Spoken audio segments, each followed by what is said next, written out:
If your expenses exceed your income, right, then it's time for us to start thinking of multiple streams of income for you. Now, to create the multiple streams of income, there are a couple of things that we need to look at. First of all, is it possible you get a pay raise and negotiate a higher pay? Either is in it possible? Either in your current job. There are people that are negotiating based on skills. Right. Because we need to put that out there exactly. as well. So if you have the right skill set, you can actually go into the room and negotiate for more pay. I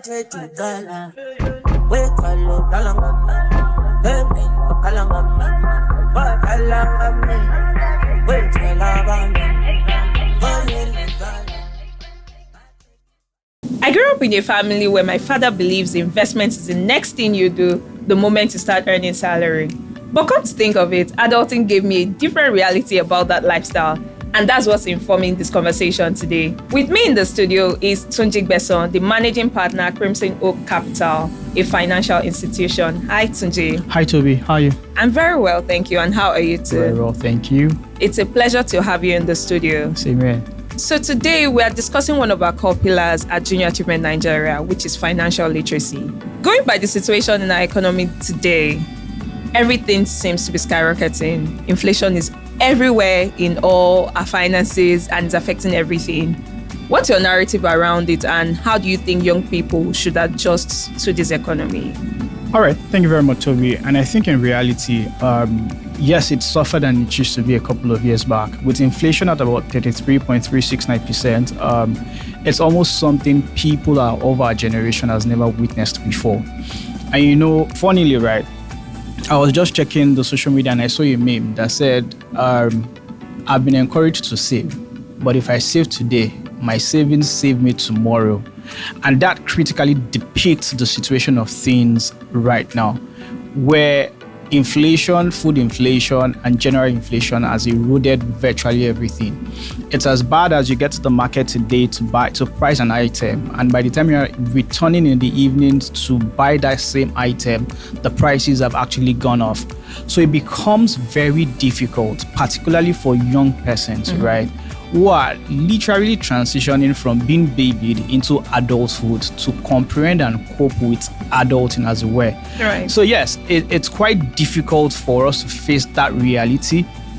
And most importantly, right, the needed lifestyle change, right, compared to where you are coming from, where you really didn't have to bother about a lot of things. Right. So now that you are fending for yourself, particularly the first-time salary earners, it's becoming more challenging. And it's tougher for people if we must really say the truth. So adjusting is difficult. The reality is out there.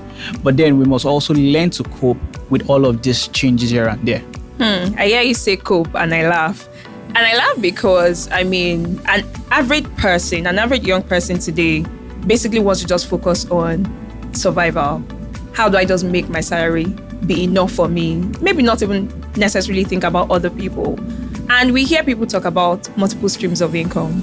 How feasible is that in this economy where some people are even struggling to get a job, right? And you're talking to me about multiple streams of income when the actual income that I have doesn't seem to help me survive or even make me live the life that I would naturally want to live. So how do we handle this? How do we help young people see the possibility around it? Should we even think about investment at this stage? All right, so I think the first reality check for everybody is to understand where you are as a person, right? Clearly understand where you are. And once you understand where you are and you can identify what is my primary source of income, then you can begin to open up your mind to other potentials around how I can actually earn more income. So clear example, I earn a salary of about 150,000 naira, which is my take home. Right. And to be honest, like people will say, it does not necessarily mean it's taking you home. Right. Right. But then again, you now look at your environment, which is the first thing we advise a lot of people to do. The process for me is usually very simple. To survive in this kind of environment, there are two things you need to do. First of all, reduce cost or you earn more. Okay. Now, earning more literally now speaks to multiple streams of income. Right. Now, but the first thing you would add, I typically advise everybody is print out your bank statement as a young person. It's a culture that we have not imbibed. I mean, growing up, one of the things we saw our parents do a lot was go to the bank to request for their bank statement. Then they sit down and analyze how they spent. So I typically like to revive that culture. And luckily, a lot of banks send it to us via emails. So sit down with your bank statement for a month and try to analyze, what am I spending on? First off, what can I take out of this spending that I'm making, right? So I look at it, I see, and I know we have actually linked our cards to different platforms. So Netflix, Showmax, everybody is debiting you before the end of the month once the salary is coming in. And then it makes it difficult for you to track your expenses. So if you're able to print it out, check line by line and see which one is important, which one is less important. Take out the less important ones, right? I mean, if you need to co-own a Netflix platform with 2 or 3 of your friends, it reduces how much you're spending on it. Then you look out for the most essentials. Okay. Which one is most important? How much am I spending on transport? How much am I spending on feeding? How much am I spending on life essentials? And all of that, right? Once you're able to put all of that together, it makes it quite easy for you. Now, you now do a ratio of how much is all my expenses put together vis-a-vis how much I am earning. If you are in a ratio of I still have some money left, it makes a lot of sense for you. However, if your expenses exceed your income, right, then it's time for us to start thinking of multiple streams of income for you. Now, to create the multiple streams of income, there are a couple of things that we need to look at. First of all, is it possible you get a pay raise and negotiate a higher pay? Either is in your it possible? Either in your current job. I mean, there are people that are negotiating based on skills. Right. Because So, we need to put that out there exactly. as well. So if you have the right skill set, you can actually go into the room and negotiate for more pay. And I mean, if your bosses are not willing to give you, you can actually work out because you know what you're capable of doing and negotiate outside your current work environment. Right? That's a daring move, though. Very daring, right? Particularly in this terrain. Yeah. But I'll tell you the advantage. People are leaving the country, thereby creating more open spaces for people with the right skill set. So if you're able to do that, you can walk into the room and negotiate for more pay. The second thing is to say, what skills do I have that I think I can take up part-time jobs for? So I have 150,000 naira salary, right? But I'm a good content writer. I'm a good copywriter. I can take up a part-time job on Fiverr, on whatever platform, or even ask my friends to say, I can do XYZ for you. Pay me 25,000 naira to do it on a monthly basis. So therefore, I have an additional stream of income. Now, the good thing is I always advise people, that additional stream of income does not necessarily need to go into your lifestyle spend. Okay. Right. It's a good time to say, out of this 25,000 naira that is extra, I want to take 15,000 naira to just put into a savings account and begin to build. Now, remember, I have not said anything about investment. Right. I've only said diversify. Look for additional streams of income, either via your skill set, either via opportunities. So there are people around you. I mean, this is not the time to be a big boy. If you have a car, a Toyota Corolla, and then Monday to Friday you work, and then on Saturday you can enlist on Uber. I mean, if you do a couple of runs, you will make some money there. Buy the fuel, make additional money, take that money, put into a savings account, earn your 9-10%. Luckily, interest rates are quite good at this time. So the margins are a bit wider for you to actually earn, right? You could also look for where to outsource your skills. Churches, where you can intern, where you can actually volunteer your skills and get some more money. Now, if you have all of those, right, remember the first thing is you've actually taken out unnecessary cost by looking at your bank statement. So you've actually saved some money for yourself. You've also looked at actually diversifying your streams of income by picking out what other skills do I have, right, that can help me. Now, once you're able to reduce cost, increase your earnings, the next thing that you start looking for is, so what do I do with all of this money that I'm making? Right. Good thing to do is, so first thing is not to jump at investment. Okay. I mean, a lot of times people confuse savings and investment. Now, to be honest, investment requires a larger capital pool for you to be able to match certain returns. But the first thing I advise young people is create a consistent savings culture. Okay. Now, to say, I have been able to diversify my pool of earnings. Now, I can get 20,000 naira additional every month. Okay. Don't go running to invest. Because to be honest, there's nothing 20,000 naira when you're in the market. When you're looking at apologies, but isn't that almost seeming as though it's cross, how do I say it now? I feel like that is almost an opposite of what people would ideally tell us to do, because everybody tells us to invest and all of those things, right? But isn't that countering in a way that narrative around investment. So again, that's where financial literacy comes in. Okay. Growing up, a lot of us had a hate-love relationship with money. We were made to literally fear money.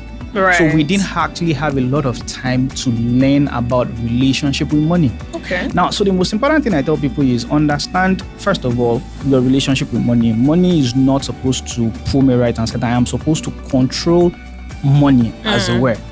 And then investment is not savings. Okay. That's the truth.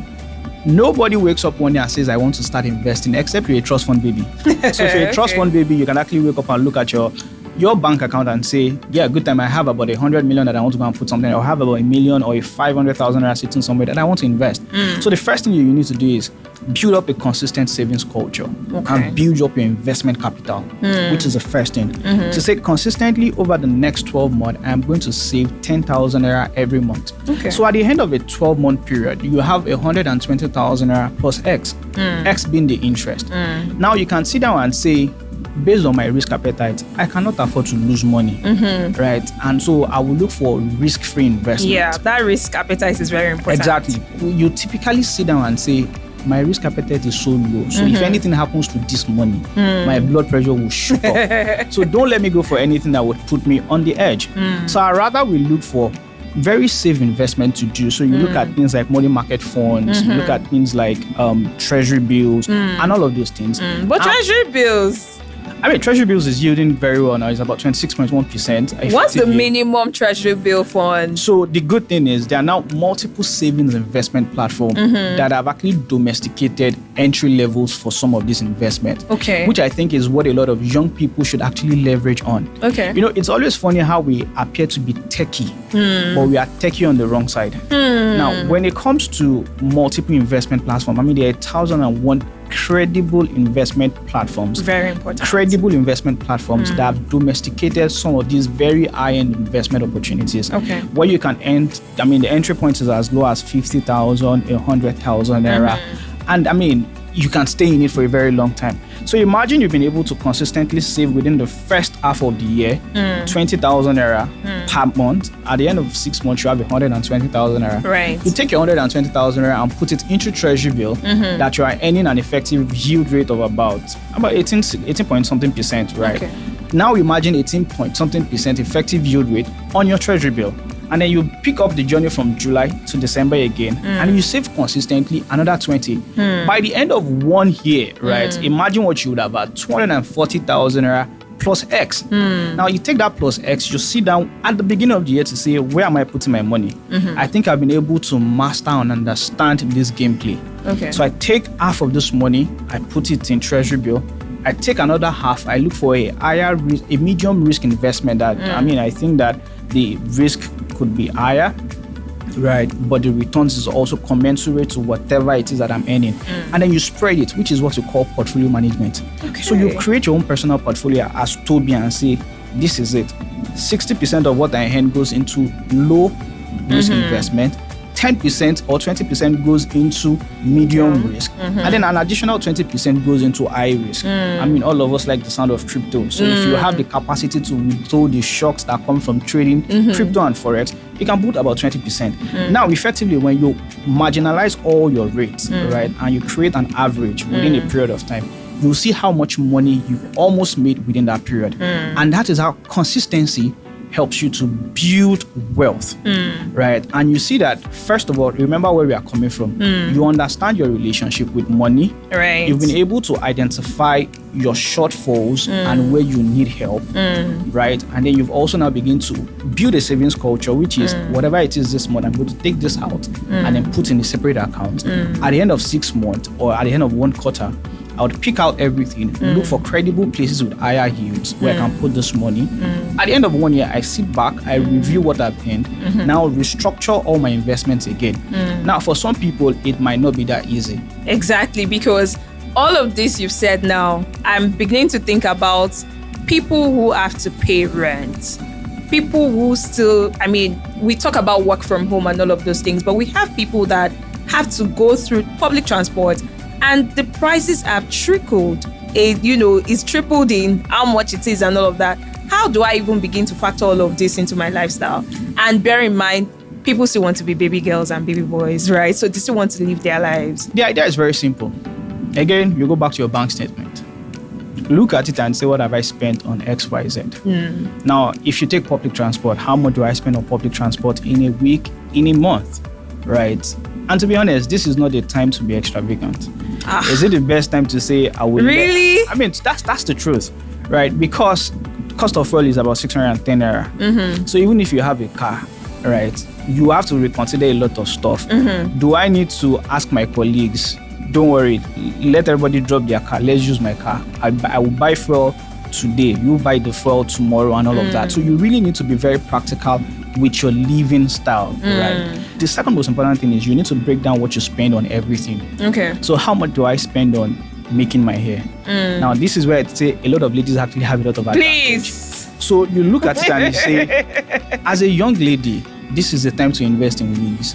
Okay. So I would save money for 3 months to buy a quality wig that can last me for another 12 months. Okay, Tunji, hold on there. That's some trouble, because we have our mentors tell us that wig is not investment, or wigs are not investment.